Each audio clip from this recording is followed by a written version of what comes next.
بسم اللہ الرحمن الرحیم۔ گمنام ایرو کے معزز ناظرین، السلام علیکم۔ آئیے چلتے ہیں کہانی کی طرف۔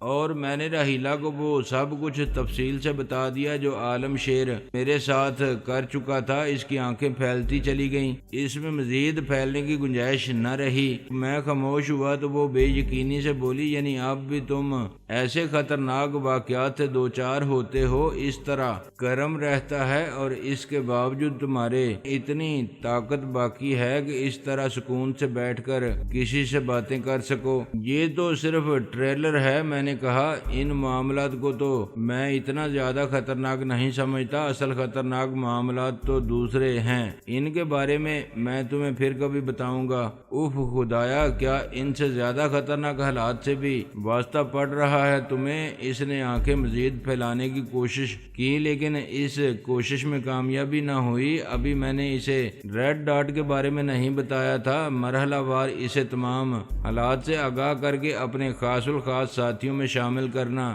چاہتا تھا۔ وہ اس حلقے میں شامل ہونے کی پوری صلاحیت رکھتی تھی، جس میں ٹونی، شفیع شاہ، حنیف، سردار وغیرہ شامل تھے۔ صرف اسے ہمارے معاملات سے مانوس ہونے کے لیے کچھ وقت درکار تھا۔ میں نے اس کا مرمری ہاتھ تھپکتے ہوئے کہا، اسی لیے تو میں نے تمہیں خبردار کیا تھا کہ لاہور آؤ گی تو سر پر کفن باندھ کے آنا۔ میں اپنے جان نثار ساتھیوں میں اضافے کی ضرورت محسوس کر رہا تھا، جو بہت باصلاحیت بھی ہوں اور جن پر میں اسی طرح آنکھ باندھ کر کے اعتبار کر سکوں جس طرح اپنے آپ پر کرتا ہوں۔ میں تو سمجھتی تھی کہ تم اب صرف بزنس کر رہے ہوگے، تبھی تو میں خفا ہوتی تھی کہ کیا بزنس اتنا اہم ہو گیا جو تمہیں فون پر مجھ سے بات کرنے کی بھی فرصت نہیں ملتی؟ میں تو سوچ بھی نہیں سکتی تھی کہ تم ان چکروں میں پڑے ہوگے۔ ان چکروں میں خود نہیں پڑا، مجھے الجھا دیا گیا ہے۔ میں نے کہا، میں تو خود بھی ایک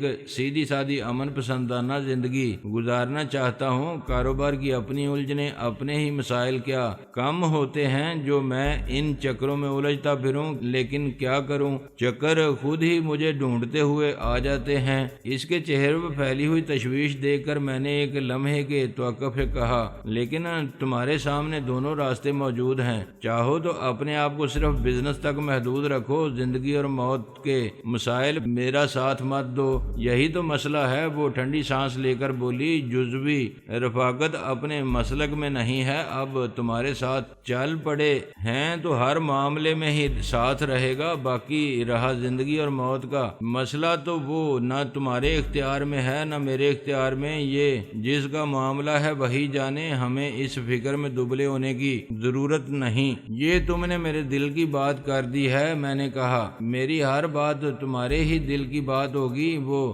دھیرے سے ہنس کر بولی، سوائے ایک بات کے۔ میں نے فوراً کہا، بکواس مت کرو۔ اس نے فوراً ڈانٹ پلا دی، وہ تم عالم شیر کے بارے میں بتا رہے تھے، شادی کے موضوع پر تو وہ مجھے آنے ہی نہیں دیتی تھی۔ ایسی ضدی لڑکی میں نے زندگی میں نہیں دیکھی تھی۔ عالم شیر اب مجھے قتل کرانے کے لیے ایڑی چوٹی کا زور لگا دے گا۔ میں اب بہت جلد اس کی طرف سے کسی خوفناک کارروائی کی توقع کر رہا ہوں جس میں وہ اپنے تمام وسائل جھونک دے گا اور تم آرام سے بیٹھے اس وقت کا انتظار کر رہے ہو۔ اس نے ڈانٹنے کے سے انداز میں پوچھا، کوئی حفاظتی انتظامات وغیرہ نہیں کیے تم نے؟ ابھی ایک لمحہ پہلے ہی تو تم نے کہا ہے کہ زندگی اور موت جس کا معاملہ ہے وہی جانے، ہمیں اس فکر میں دبلے ہونے کی ضرورت نہیں۔ میں نے مسکراتے ہوئے کہا، اس کا یہ مطلب بھی نہیں کہ انسان برستی ہوئی گولیوں کے سامنے سینہ تان کر کھڑا ہو جائے۔ احتیاط بہرحال فرض ہے۔ وہ بولی، احتیاط تو میں کر رہا ہوں۔ میں نے سنجیدہ ہوتے ہوئے کہا، احتیاط اور حفاظتی انتظامات کے میرے اپنے انداز ہیں، وہ تمہاری سمجھ میں ذرا دیر سے آئیں گے۔ عالم شیر جیسے آدمی کو قتل کرانا بھی میرے لیے کوئی ایسا مشکل کام نہیں ہے، لیکن میں یہ شور شرابے کے ساتھ نہیں کرنا چاہتا۔ کسی برے آدمی کو بھی شور شرابے سے قتل کرانا میری پالیسی نہیں ہے۔ ایک تو میں کسی قتل کی طرف لوگوں کی غیر ضروری توجہ مبذول نہیں کرانا چاہتا۔ زیادہ شور پڑتا ہے تو خواہ مخواہ کبھی کوئی سراغ سامنے آ جاتا ہے۔ پولیس وغیرہ زیادہ پریشر میں آ کر بہت زیادہ بھاگ دوڑ شروع کر دیتی ہے۔ خواہ مخواہ 50 بے گناہوں کی شامت آتی ہے۔ مجھے برا سا محسوس ہوتا ہے کہ کہیں ان کی بد دعائیں بھی میرے کھاتے میں ہی نہ چلی جائیں۔ بہت ڈرتے ہو بد دعاؤں سے؟ وہ دھیرے سے ہنسی۔ صرف بے گناہوں کی بد دعاؤں سے ڈرتا ہوں، میں نے جواب دیا۔ چنانچہ میری کوشش ہوتی ہے کہ اگر کسی کا پتہ صاف کرنا ناگزیر بھی ہو جائے تو اس کے قتل کو کوئی دوسرا رنگ دے دیا جائے، اور اگر یہ ممکن نہ ہو تب بھی اسے حتی الامکان خاموشی، سکون، امن پسندی سے قتل کیا جائے تاکہ معاملہ صرف اپنے تک محدود رہے، کوئی بے گناہ لپیٹ میں نہ آئے، زیادہ شور نہ ہو، زیادہ لوگوں کی توجہ مبذول نہ ہو۔ بہت معقول اور عقل مندانہ پالیسی ہے۔ رحیلہ نے تیزی سے سر ہلایا۔ تو پھر عالم شیر کا پتہ صاف کر رہے ہو؟ یہی تو مسئلہ آن پڑا ہے کہ اس کا پتہ صاف کرانے میں جتنا شور شرابہ ہوگا۔ میں نے طویل سانس لے کر کہا، اس نے مجھ سے پنگا تو لے لیا ہے اور مجھے مروانے پر بھی ادھار کھائے بیٹھا ہے، لیکن میری اطلاع کے مطابق وہ اندر سے خوفزدہ بھی معلوم ہوتا ہے، قلعہ بند ہو کر بیٹھ گیا ہے، ہر وقت مسلح محافظوں کے گھیرے میں رہتا ہے، تمام معمولات بدل لیے ہیں، کچھ پتہ نہیں ہوتا کس وقت کہاں پایا جائے گا۔ اس کے 2-3 سینما وغیرہ بھی ہیں اور کاروبار کے لیے ایک نام نہاد سا دفتر بھی بنا رکھا ہے۔ شہر میں کئی کمرشل بلڈنگیں ہیں اس کی، لیکن ان میں کسی جگہ بھی نہیں جاتا، زیادہ تر اپنے گارڈز کی فوج ظفر موج کے ساتھ گھر میں ہی مقید رہتا ہے۔ اونچی اونچی دیواروں والی خاصی بڑی قلعہ نما کوٹھی ہے اس کی، بڑے ٹھاٹ ہیں اسمگلروں کے۔ راہیلہ نے گردن کو خفیف سا جھٹکا دیا۔ ہاں، ٹھاٹ باٹ کی اس دوڑ نے ہی تو اس ملک میں افراتفری برپا کر دی ہے، جائز اور ناجائز کی تفریق ختم کر دی ہے۔ دولت کے پہاڑ جمع کرنے کے لیے ہر کسی کو شارٹ کٹ کی تلاش ہے، میں نے ٹھنڈی سانس لے کر کہا، اور یہ عالم شیر تو ابھی کوئی بڑی مچھلی بھی نہیں ہے۔ اگر تم بڑی مچھلیوں اور مگر مچھوں کے ظاہری اور خفیہ ٹھاٹ باٹ کے بارے میں جان لو تو تمہاری آنکھیں اس سے بھی زیادہ پھیل جائیں اور نہ جانے کتنے دن تک پھیلی رہیں گی۔ ہمارے ہاں تو ابھی یہ تقریباً آغاز ہی ہے، آگے یہ معاملہ نہ جانے کہاں تک جائے گا۔ خدا ہمیں اس وقت سے بچائے۔ راہیلہ جرجری سی لے کر بولی۔ عالم شیر فون پر بھی کسی سے بات نہیں کرتا، صرف ایک خاص فون نمبر ہے جس پر فون کیا جائے تو کچھ لوگ فون کرنے والے کے بارے میں خوب پوچھ گچھ کرتے ہیں اور اس کا فون نمبر لے لیتے ہیں۔ اس کے بعد اگر عالم شیر ضروری سمجھتا ہے تو 10-15 منٹ بعد خود فون کرتا ہے۔ ان حالات میں اسے مروانا خاصے ہنگامے کا باعث بنے گا، ایک طرح سے چڑھائی ہی کرنی پڑے گی، ہمارے آدمیوں کی جان کو بھی خطرہ ہوگا، اس کے بھی نہ جانے کتنے گارڈز مارے جائیں گے، نہایت غیر ضروری خون ریزی ہوگی۔ میں اس سے بچنے کی تدبیر کرنا چاہ رہا تھا، اگر تم ساتھ دو تو نہایت خاموشی سے اس کا پتہ صاف ہو سکتا ہے۔ تم چاہتے ہو کہ میں کسی بہانے اس کے گھر میں چلی جاؤں اور اسے شوٹ کر کے آ جاؤں؟ اس نے پوچھا۔ مجھے ہنسی آ گئی۔ اب یہ اتنا آسان کام بھی نہیں، میں نہیں چاہتا کہ تم لاش کی صورت میں اس مکان سے باہر آؤ، میں ان نازک ہاتھوں کو شوٹنگ وغیرہ جیسے بیہودہ کاموں کی زحمت دینے کے بھی حق میں نہیں۔ وہ اپنے ہاتھ میرے ہاتھ سے چھڑا کر پھیلاتے ہوئے اور بغور ان کا جائزہ لیتے ہوئے بولی، ان ہاتھوں کی نزاکت محض ایک دھوکہ ہے، ان کی صفاقی اور سختی تم دیکھ چکے ہو، وہ بہت پرانی بات ہے، قصہ پرینہ ہے۔ میں نے اسے چڑھانے کے لیے سنجیدگی سے کہا، اب یہ ہاتھ زیادہ تکلیفیں جھیل چکے ہیں، اب ان کی خوفناکی بڑھ چکی ہے۔ وہ ہاتھوں کو آہنی پنجوں کی طرح اکڑاتے ہوئے بولی، ایک زمانہ تو ایسا تھا کہ بظاہر نرم و نازک نظر آنے والے میرے اس وجود میں ہزاروں طوفان سمٹ آئے تھے، میری رگ رگ میں نفرت کا زہر بھر گیا تھا، دل چاہتا تھا کہ دنیا کی ہر چیز کو توڑ پھوڑ دوں، ہر طرف آگ لگا دوں، سب کچھ تباہ کر دوں اور جانے انجانے کس کس کو قتل کر دوں۔ شکر ہے میں نے اپنی اس کیفیت پر قابو پا لیا، ورنہ معلوم نہیں کیا بن جاتی۔ ہاں، کبھی کبھی بھی انسان اس کیفیت سے آغاز کرتا ہے تو آگے چل کر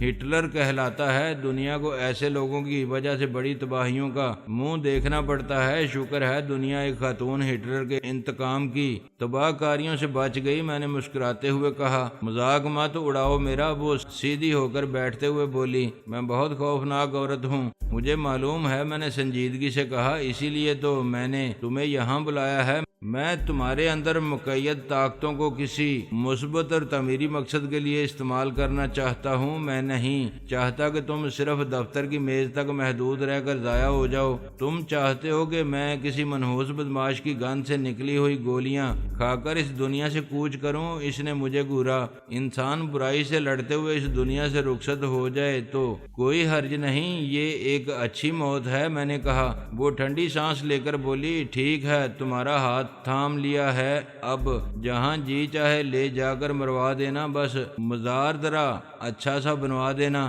اتنی آسانی سے نہیں مرنے دیں گے تمہیں۔ میں نے کہا، عالم شیر کے بارے میں کوئی پلان ہے تمہارے ذہن میں؟ اس نے پوچھا۔ ہاں، 2-4 دن بعد اس پر عمل کریں گے۔ اس وقت تک میں ذرا اس کی باریک جزیات پر بھی غور کر لوں گا۔ مجھے ایک خبر کا بھی انتظار ہے، وہ سن لوں تو گویا اس مشن کا حصہ اول مکمل ہو جائے گا، پھر اسے بھی نپٹا ڈالیں گے۔ عالم شیر اب میری برداشت سے باہر ہو گیا ہے۔ ٹھیک ہے، رحیلہ بے پرواہی سے بولی، میرے ذمہ تم جو بھی کام لگاؤ گے وہ میں کروں گی، اور کچھ نہیں تو کم از کم ایڈونچر تو رہے گا۔ میں ایک ڈل زندگی گزارتے گزارتے بور ہو چکی ہوں۔ مجھے خوشی تھی کہ اس نے ذہنی طور پر میرے ساتھ چلنے کا فیصلہ کر لیا تھا۔ مجھے یقین تھا کہ اب باقی سب کچھ سمجھنے میں اسے زیادہ دیر نہیں لگے گی۔ اصل مشکل مرحلہ مجھ پر بھروسہ کرنے اور ذہنی طور پر میرے ساتھی بننے کا ہی تھا۔ ایک لمحے کی خاموشی کے بعد اس نے پوچھا، تمہارے ذہن میں خاکہ کیا ہے؟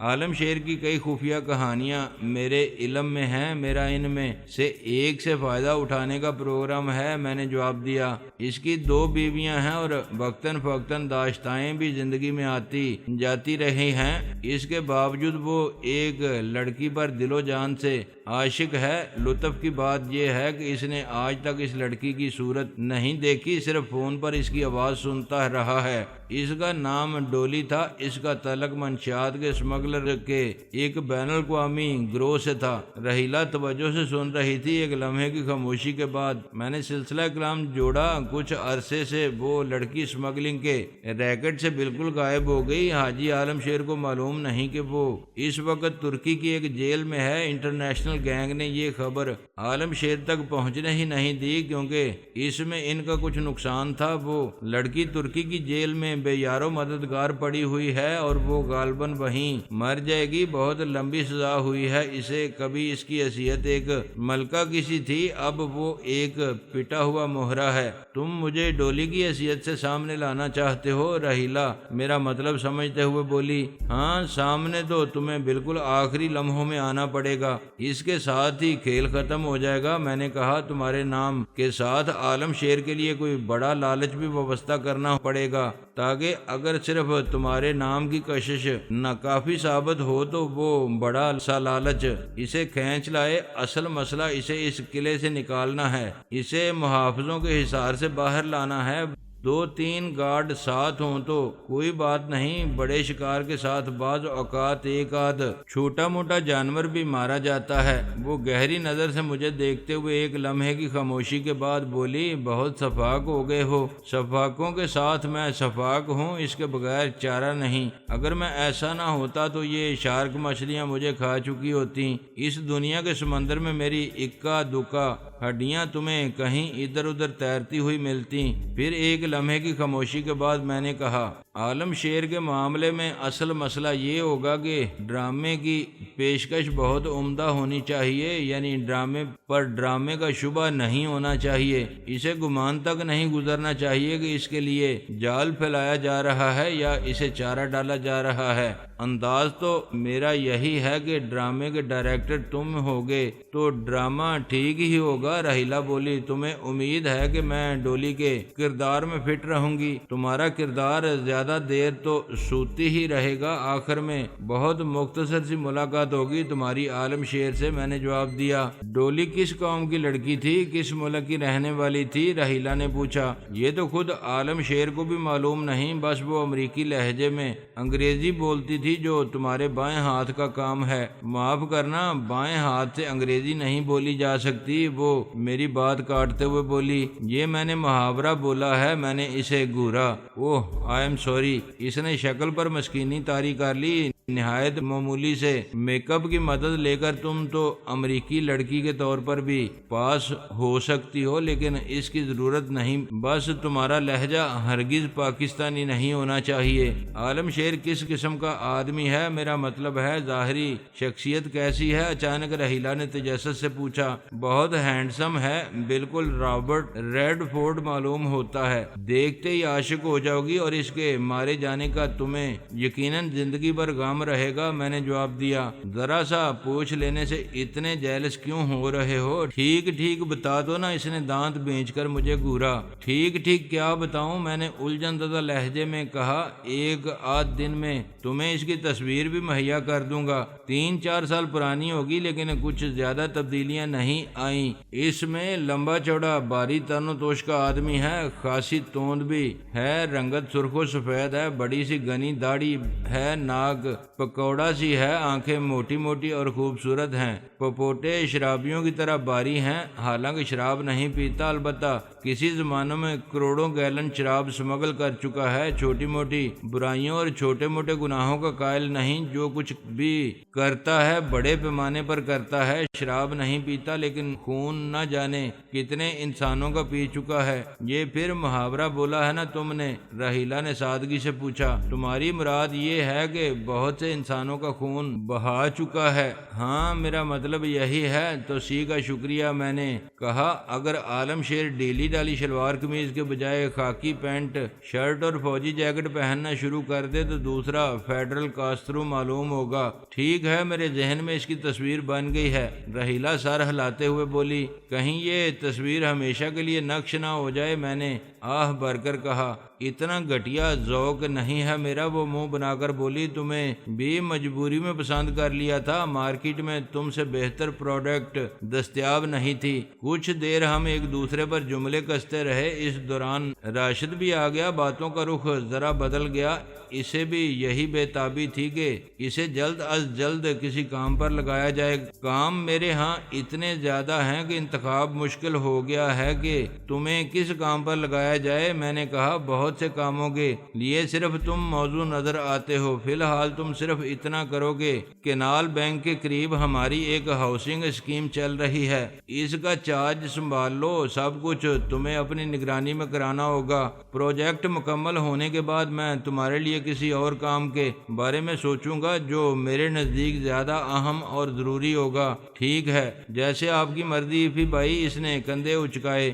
صرف کام سے مطلب ہے، کام باعزت ہونا چاہیے اور بالکل ٹھیک ٹھاک ہونی چاہیے، اس کے علاوہ ہمیں بھلا کیا چاہیے؟ رحیلہ نے اسے ڈانٹا۔ زیادہ فری ہونے کی کوشش نہ کرو، یہ بھائی وغیرہ جیسے القاب بھول جاؤ، سر کہا کرو۔ وہ تو میں کہتا ہی ہوں، راشد سر کھجاتے ہوئے بولا، بلکہ اس سلسلے میں آپ کو نصیحتیں کیا کرتا ہوں، لیکن اس وقت ذرا بیٹھے ہوئے ہیں، بڑا اپنائیت برا ماحول ہے، پیٹ بھر کر کھانا کھانے کا سرور ہے، بس ان باتوں کی وجہ سے زیادہ ذرا پھسل رہا تھا۔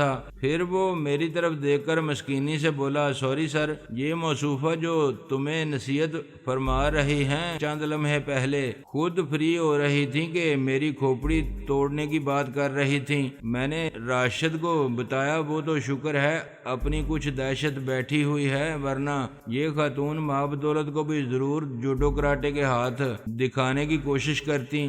اس قسم کی کوشش تو باجی کو اسی دن کرنی چاہیے جس دن ان کا خودکشی کا ارادہ ہو۔ راشد نے کن آنکھوں سے رحیلہ کی طرف دیکھتے ہوئے کہا، باز کو مکھن لگانے کے لیے تم بھی اسی طرف ہو گئے، غدار کہیں گے۔ رحیلہ نے اسے گھونسا دکھایا، یعنی جس پر گاؤ تکیا تھا وہی سوکھا پتا ہوا دینے لگا۔ اوف، میں نے دونوں ہاتھوں سے سر تھام لیا۔ مصرے کا اتنا برا حشر، حالانکہ تمہارا تو شاعری کا اچھا بھلا ذوق ہے، وزن بحر وغیرہ کا بھی علم ہے تمہیں؟ تم سے کس نے کہا کہ میں نے مصرع پڑھا ہے؟ اس نے مصنوعی خفگی سے مجھے گھورا، میں نے تو نثر میں بات کی ہے۔ مزید کچھ دیر اسی طرح کی الٹی سیدھی باتیں کرنے اور کھل کر چند کہہ لگانے کے بعد میں نے انہیں شب بخیر کہا اور اٹھ کھڑا ہوا۔ ان کے ہاں کچھ وقت گزارنے اور ہنس بول لینے سے ذہن ہلکا ہو گیا تھا۔ اس رات ذرا بہتر نیند آئی۔ دوسرے روز میں آفس میں تھا کہ شمیم کا فون آ گیا۔ اس کے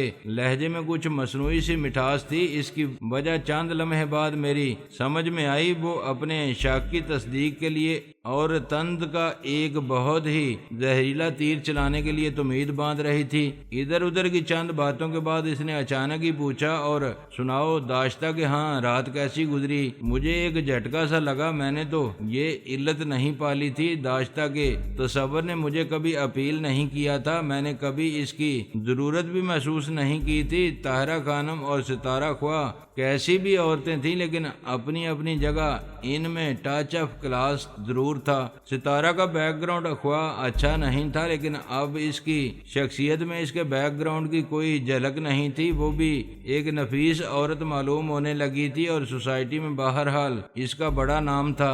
طاہرہ خانم تو خیر پڑھی لکھی نفیس اور خاندانی عورت تھی۔ یہ دونوں میرے لیے جس طرح دیدہ و دل فرش راہ کیے رکھتی تھیں، اس میں ایک ہلکی سی رومانویت کی آمیزش تھی۔ اس کا کوئی کاروباری پہلو نہیں تھا۔ خلوت کی زندگی میں کاروبار کی آمیزش مجھے بڑی شرمناک سی لگتی تھی۔ اگر کوئی عورت مجھے اچھی لگتی تھی تو میں اس سے دوستی کے بارے میں ضرور سوچتا تھا، لیکن میں نے کبھی اسے داشتہ بنانے کے بارے میں نہیں سوچا، خواہ وہ ایک طوائف ہی کیوں نہ رہی ہو۔ تو پھر یہ شمیم کیا کہہ رہی تھی؟ میری داشتہ کہاں سے آن ٹپکی تھی؟